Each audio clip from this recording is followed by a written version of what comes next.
Hey guys, Toast here. Battlefield 1 is a team-based shooter and one that requires each player to know how to properly play the role that they've chosen. While there's no limit to the number of times you can change roles in a match, it'll always be beneficial to both you and your team to know how to play each of the roles available. This guide was designed to give you an overview of the scout role, the weapons and gadgets available, the situations that the class will excel in, and some tips and tricks to maximize your gameplay experience when playing this class.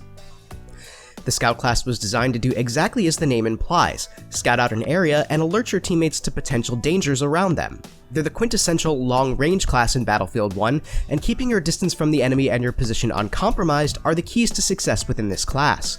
They'll lose out to just about all classes at short range, so the more discreet you can be and the more often you're able to safely change your position, the better.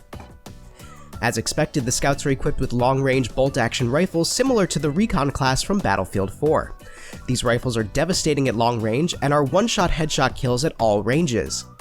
To make up for their extreme effectiveness at range, they're very challenging to use in close-range situations and will oftentimes lose out to every other class at anything less than medium range.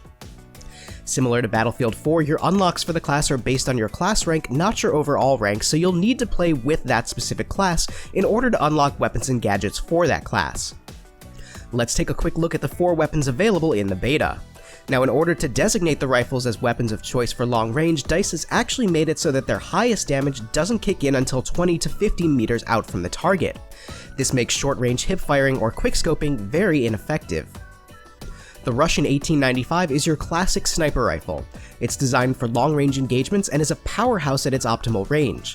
It's a bolt action, so you'll need to rechamber around before each shot, which is why the weapon is not suited for close-range engagements.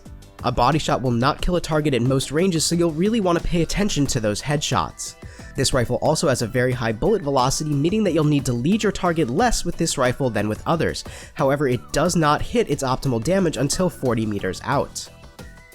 Up next is the SMLE Mark III. This is very similar to the Russian 1895 in terms of handling and feel, however the biggest difference is that this has a lower bullet velocity, making leading targets more difficult. But to counter this, its maximum range is achieved at 20 meters instead of 40. This is more of a mid to long range rifle, where the Russian 1895 excels at longer ranges. The Gur 98 is going to be your rifle suited for the very longest range shots. It has the furthest optimal range starting at 50 meters, however it also has the highest bullet velocity at 880 meters per second. If you're encountering a pesky scout who's sitting all the way in the back and you want a way to take care of them, this is the rifle to use. Finally, we have the Gur M95. This is probably the most unique weapon of the ones in the beta for the Scout class, as it's more suited for mid-range engagements and is even potentially viable at closer range. It has the highest potential rate of fire, as while still needing to chamber each round, the chamber time is significantly lower than that of other rifles.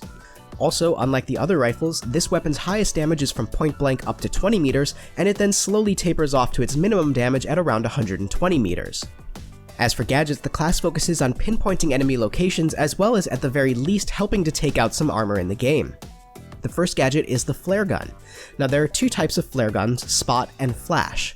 The Spot is more or less the Battlefield 1 variant of the motion balls from Battlefield 4. Wherever the flare lands, enemies are marked on the minimap for a short period of time. This is very useful if your team is trying to take over an objective, and the range of the flare is actually quite impressive, making it so that you rarely will have to come out of cover in order to hit a specific area. The Flash mechanically is very similar in its delivery, however instead of marking enemies, it'll quickly flash the enemies that are within its proximity until they've moved out of the area of effect. Again, great for helping your team push into an objective. Up next are the K-Bullets. These are the one savior for the Scout class against armor. Their damage drops off fairly quickly, so you'll need to be within medium range of the armor in order to have any impact. However, the K-Bullets are enough to actually immobilize light armor and at least do a little damage to heavy armor. They won't make you an armor-destroying machine, but at least you won't be completely useless against it like the other classes. Finally, we have the Spotting Scope. This is essentially a form of binoculars that you can use to spot enemies at a distance. The scope's line of sight is actually above your character's head, meaning that you can crouch at windowsills and still see over them to mark targets. It'll outline the targets in red, making it easier for you to then reacquire the target when you're ready to shoot. Now that we have an understanding for the basis of the kit, let's talk about tips and tactics when playing this class. The Scout class is designed from the ground up to keep its distance from the enemy. While you can be somewhat effective with the Gewehr M95, your gadgets don't lend themselves to close-range engagements. You're going to be mostly effective when carefully picking your shots from a distance, but keep in mind that your scope has a strong glint like in Battlefield 4, so you don't want to stay trained down your scope for any extended period of time lest you give away your position easily. The spotting scope is very useful, especially against counter-snipers. It's most effective when you have some sort of cover in front of you like a rock or wall, however it can be used in more open situations if you want to outline the enemies in red. That said, when it does come to sniping, the more cover you have the better, as by leaving yourself out in the open, you're making yourself a much easier target for the enemy. If there's one class in this game where sound is going to make a big impact on your experience, this is it. Because this class can't hold its own too well in close-range engagements, you're going to want to make sure that you're paying attention to the sounds around you. If you notice footsteps, quickly check your minimap to see if you have a teammate around you. If not, pull out your pistol and try to prepare yourself to have the upper hand against the enemy. If you have a decent headset, it'll be very useful when playing this class, especially if you're able to increase your mid-range and treble a little bit, as that will help to highlight footsteps. While your K-bullets are most effective at close to medium range, if you do see armor making its way toward an objective even at longer ranges, it may not be a bad idea to take some shots with the K-bullets to at least help your fellow assaults take it down. While you may not do significant damage, every little bit helps considering that armor in the game is very powerful, and the assaults don't start with a ranged launcher, forcing them to get into close proximity with these armored beasts. Finally, and potentially most important, spot, spot, spot, and then spot a little more. Even if a target isn't going to make for a good shot, use your spotting key or button to make sure that your allies know where the enemy is. Best case scenario, they quickly secure the kill, but worst case scenario, they have an idea of where the enemy now is. Nothing bad will come from spotting everyone you can, and it'll ensure that you're making yourself a useful asset to your team, and that your team has as much intel as they can possibly have at any given time.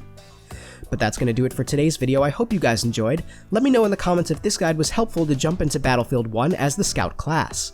If you liked the video, please leave a like, and if you want to see more content, please subscribe.